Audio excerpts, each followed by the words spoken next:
Good morning. It is December 22nd, and it is time for our daily dose of good news.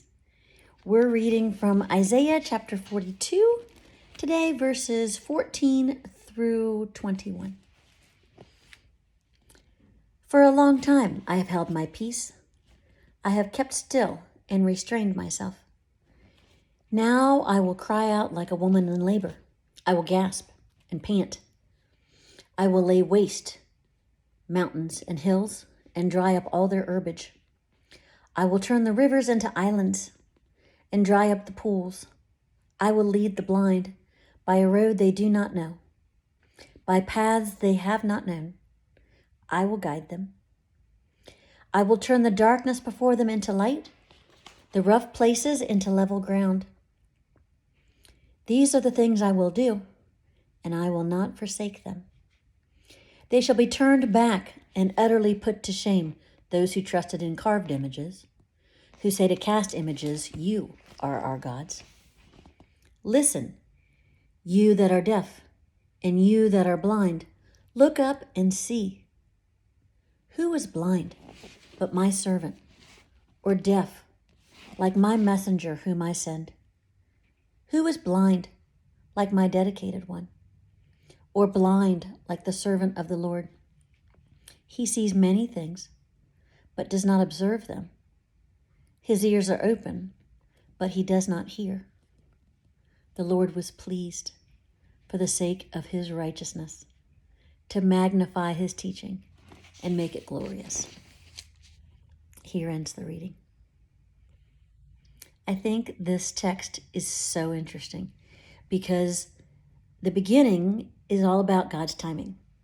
And I think that's a really critical piece of God's timing fluctuates, and it doesn't always make sense to us.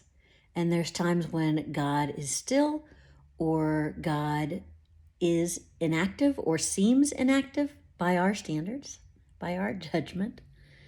And we don't understand why God's not doing something, why God's not acting.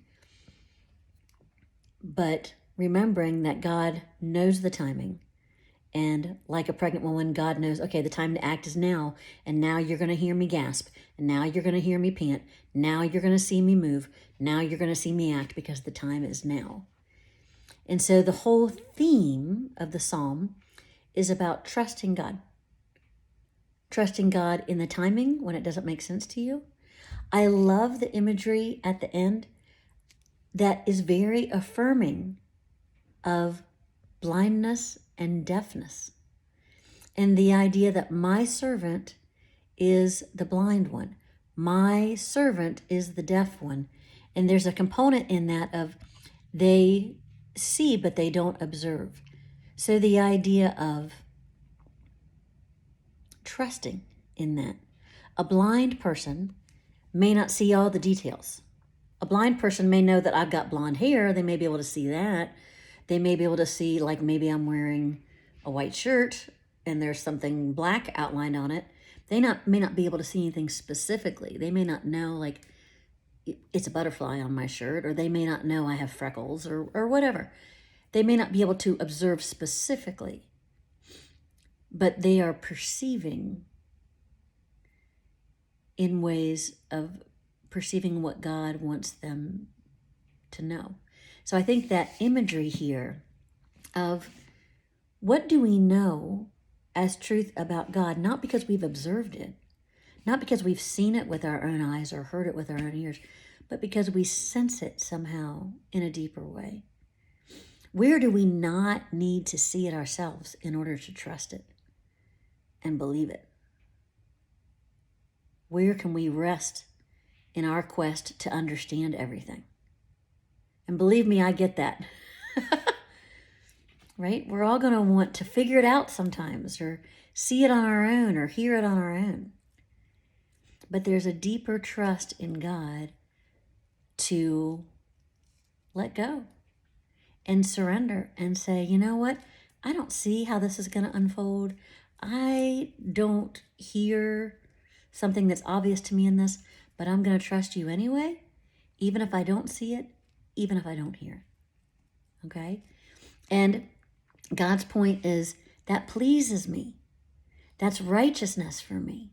That's dedication for me. To trust me, God, in that, rather than these graven images. Rather than these tangible things that you could observe and perceive. Be blind. Be blind. Trust the one you don't see literally in front of you. Trust the one that you may not hear literally in front of you, but who may guide you nonetheless. So I think it's a beautiful example of turning blindness and deafness not into detriments, but into glorifications of God. Ways that we can persevere and glorify God and know God better through our blindness and through our deafness. So I encourage you today to be blind, to be deaf, to trust God, no matter what it looks like and no matter what it sounds like. Just rest and trust God and know that you are held. I'm in my favorite held spot in my house, this swinging basket chair where I feel very secure and I feel very held in arms that embrace me here.